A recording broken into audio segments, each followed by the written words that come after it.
A poster wrote a post to me, and he reflected, I think, views that other people have as well. I'm going to share this with you. He said, everywhere all day long, while a planet's worth of teachers, students, players, and lovers of playing are slapping, tapping, and grooving, Q and A-ing, hanging, camping, and surfing and enjoying music, you are still, after decades, shaking an angry fist at the evolving world around you. You're toxic, Jeff. The mainstream educators are busy playing and teaching, and they're not discussing you. Welcome to another episode of And Nothing But the Truth.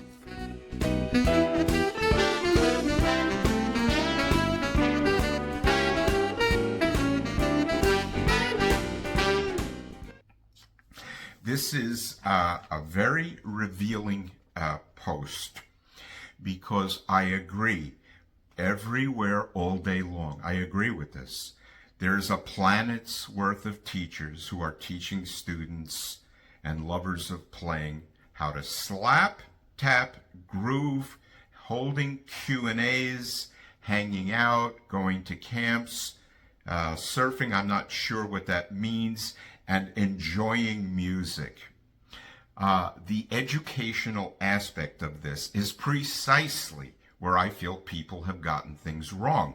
So where this gentleman felt that I was still shaking an angry fist at the evolving world, well, I know the world evolves, and I'll support this with a principle that I've shared before. What did music have in the 1930s? Like small group jazz kind of bands. 1940s, big bands evolved to big bands. Then to bebop it evolved. Then the 50s went into R&B and early rock and roll. Elvis, Fats Domino. The 1960s had the Beatles, and then later heavier versions with Hendrix and Cream. The 1970s had disco. The 1980s had Van Halen. The 1990s had New Wave. 2000s and such had their own styles. So the idea that I'm shaking an angry fist at an evolving world is precisely what I'm not doing. The 1990s, magazines began to share columns from people. And in columns, I noticed from some people that had columns that music was never taught. And that was my first sign that something was amiss in base education. So if I'm toxic, maybe I'm just a whistleblower. And maybe because I'm the only one of my kind, at least at this time, by standing up to an industry, people might not remember that there were other principles being taught in other subjects that were investigated and found to be flawed. Let me give you a short list of this. VARC was once held to high regard. It's an acronym, and it stands for being a learner, either a visual learner, an oral or auditory, a reader, writer, learner, or kinesthetic. And VARC fell out of favor. It became known as being flawed by mainstream education and psychologists. Another one was left brain, right brain, whereby people said that the left brain was the logical and analytical part of us, and the right brain was the creative, emotional part of us. But this too fell out of favor when it became known by investigation that most everybody uses both hemispheres in order to solve problems or do thought. There's a thing called the Mozart effect, which said that if you listen to Mozart, your intelligence might go up a little bit. This was well exaggerated by media, and it has fallen out of favor. Muscle memory had also earned certain caveats, where people said that if you do repeating a line, you'll build flawless performance, when it was shown that the research showed that repetition without correction reinforced poor bass playing or poor playing. Muscle memory fell out of favor. The critical period which is they say, well, originally they said that we as adults can't learn when we get older like children can. And they showed the claim can't meaningfully learn language after childhood. Research now shows adults can learn at very high levels. And here's the caveat. Though the process and advantages differ from childhood learning. This is also why, even in this critical period, myth has been altered and fallen from favor, because children learn as children do while adults learn differently.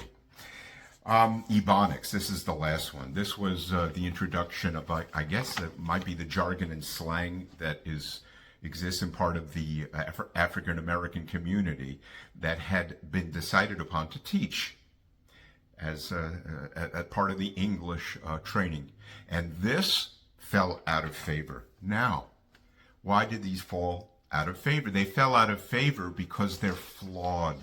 And that people that supported it and believed in the principles that some still support, interestingly, even though the evidence apparently says these things don't work, it was a group effort by psychologists and neuroscientists to investigate these claims, and they found flaw with it. Here's what you are subject to. Turning a metronome on, then turning it off so you can count time, while then turning it on again to see if your time is with the click. You've been taught that there are no wrong notes. You are taught at the same time you're always a half step from a right note. That conflation, that conflicting principle always made me wonder that people didn't see this, that there are no wrong notes, but you're always a half step from a right one. Q&A, I mentioned this earlier, seen as educationally meaningful. Camps and events where principles are not centered in the teaching of music. Not that they include a little bit of theory class or a thing, the teaching of music. Blindfolds. I've always been against the idea of denying one's sight and had the idea that this might benefit your musicality. Teaching adults to learn music as children learn a language by ear. As I said earlier, the application doesn't work, and yet people still believe in this. Tablature, and some people support tablature because lute players used it in the 16th and 17th century. Ironically, there'll be music written with tablature underneath, which made no sense to me, because it's almost like here's a paragraph out of a book, and just to make sure you learn it well, here's some braille in order to learn it. Hazard exercises. These are exercises where your fingers were required to move, which I think was utterly ineffective in musical improvement or bass playing. Communication skills. I'm going to talk about that one in a little bit. Two-handed tapping and slapping, very popular, but unnoticed that the teachers of these things are all self-taught in them. Going to music school to network. That means people actually pay $100,000 to go to a music school hoping to run into people in order to make a band or find a career, when the ironic thing is you should be in music school to be taught how to play better. The emphasis on groove, one of the greatest myths of the universe, because everybody who can play in time. And whoever can play in time can then play in time according to the natural feel required of the style of music you're playing. That's a groove. Children don't like to practice. They just like to do things. You're adults, and you should be already aware that you don't have to follow principles that we enjoined to ourselves before we were mature enough to understand that practicing is a good thing. This is, I would say, the last principle, and I took it out of the Berkeley bass mission statement. And the reason I sometimes point to Berkeley is because by the nature of it being possibly the greatest influencer of bass education on the planet, one of the great sources, to me it has the greatest obligation to make sure that what it teaches is utterly infallible and usable in both philosophy and musical improvement. This says realizing, this comes from, I think, the mission statement, quote, realizing that there is much more to being a successful bass player than simply mastering the instrument. We are strongly committed to the development of the individual, which includes effective communication skills, creative thinking, and reasoning. Now, to begin, realizing that there is much more to being a successful bass player than simply mastering the instrument. The astonishing thing is the responsibility to make sure that every single student, to the best of the school's ability, masters their instrument by using music to do so, and by putting the principle as there's also, besides being a good bass player. My gosh, this still shakes me up. We're committed to the development of the individual. You've had parents, you've had religious upbringing, you've had schooling where the moral elements of being in society were taught to us since we were children. The elements of the development of the individual. When you go to music school or afterward, you're 18 and up. True young adults need more time in order to learn life. But that a school takes it on and even puts it equal with musical improvement and referring to you as a successful bass player when there is no possible way to prepare a student for a career that may or may not come. What you can do is prepare a student for being the best player possible, which gives you a better chance at this. This particular thing is an institutional philosophy statement. It seems to be written collectively by the department leadership, likely under the direction of the chair and the faculty. It's even signed by the chair and the second. The notion that you need anything other than music and possibly a good, kind teacher to sit down and work it out with you.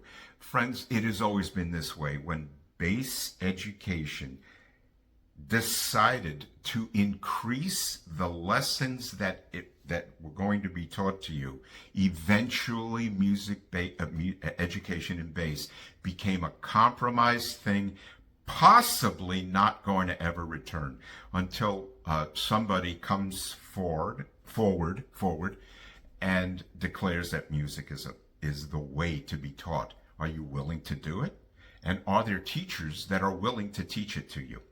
I've had this background, so I know this. All right, I know this. I know that music is the way to improve you. You're already good people. You want to communicate? Hello, I'm Jeff. Yeah, how do you do? I hear you're looking for a bass player. I feel I can do a good job for you. Can I come in? Can I make an appointment? Great. Okay, thanks. Yeah, I love your music, so I'll see you, about 4? All right, that's great. Thank you very much. See you around. See you then. Bye-bye. Oh, what amp should I bring? Oh, okay. You have it? Okay, then I'll see you then. Bye-bye. Now, the nature of communication is a fraud. It's an educational fraud. Use your good judgment. Use your good savvy. So, to end this is a slight statement, 14 minutes almost, whereby there's nothing toxic about reporting that bass education is flawed, except it might be perceived toxic to the people whose jobs might be affected by it, whose reputations are surely going to be affected by it, when there was a chance to improve bass players and they didn't do it.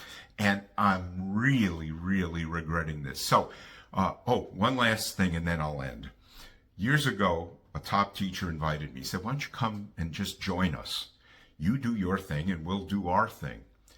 And I couldn't do it because morally I would have to be quiet watching other people do their thing when I knew that their thing was not musically improving anybody. And it isn't up until 2026, in my opinion.